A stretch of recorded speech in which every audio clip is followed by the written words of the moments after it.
computer is an incredibly powerful means of creative expression.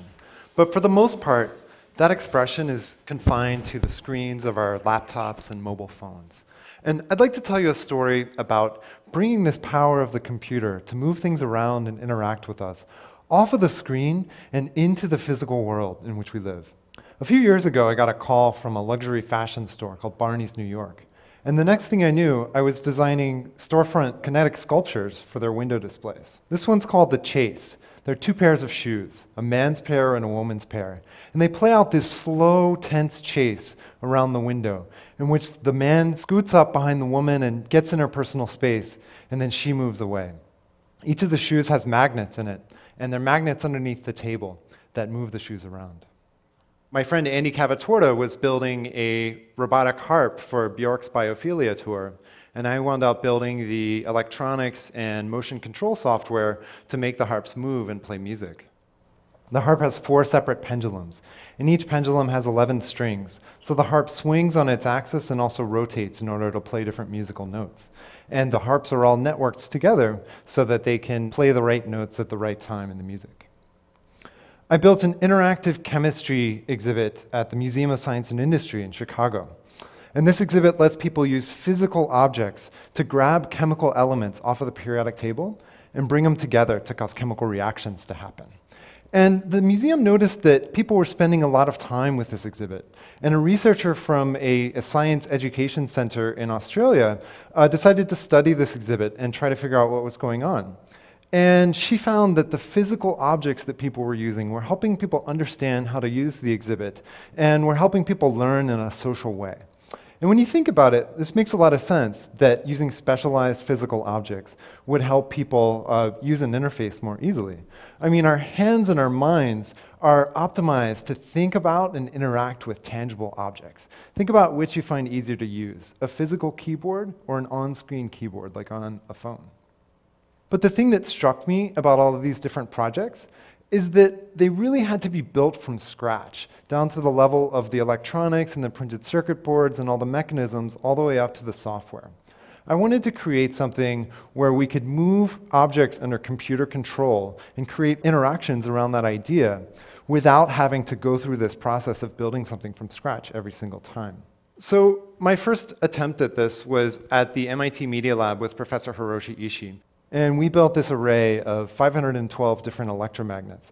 And together, they were able to move objects around on top of their surface. But the problem with this was that these magnets cost over $10,000. Although each one was pretty small, altogether, they weighed so much that the table that they were on started to sag. So I wanted to build something where you could have this kind of interaction on any tabletop surface. So to explore this idea, I built an army of small robots. And each of these robots has what are called omni wheels. They're these special wheels that can move equally easily in all directions. And when you couple these robots with a video projector, you have these physical tools for interacting with digital information. So here's an example of what I mean. This is a video editing application where all of the controls for manipulating the video are physical. So if we want to tweak the color, we just enter the color mode, and then we get 3 different dials for tweaking the color. Or if we want to adjust the audio, then we get 2 different dials for that. These physical objects, so here the left and right channels stay in sync, but if we want to, we can override that by grabbing both of them at the same time. So the idea is that we get the speed and efficiency benefits of using these physical dials together with the flexibility and versatility of a system that's designed in software.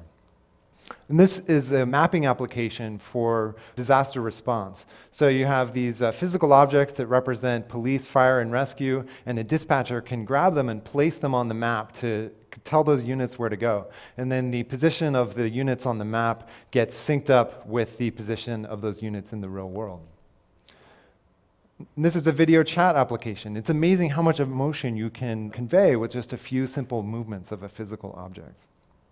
With this interface, we open up a huge array of possibilities in between traditional board games and arcade games, where the physical possibilities of interaction make so many different styles of play possible.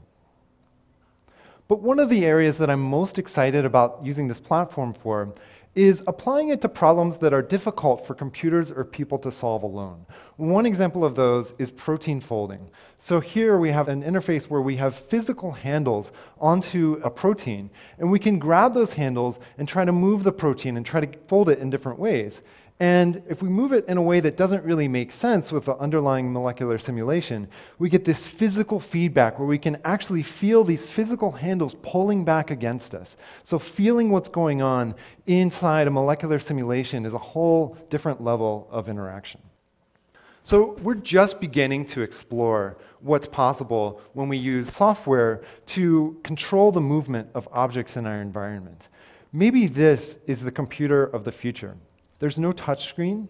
There's no technology visible at all.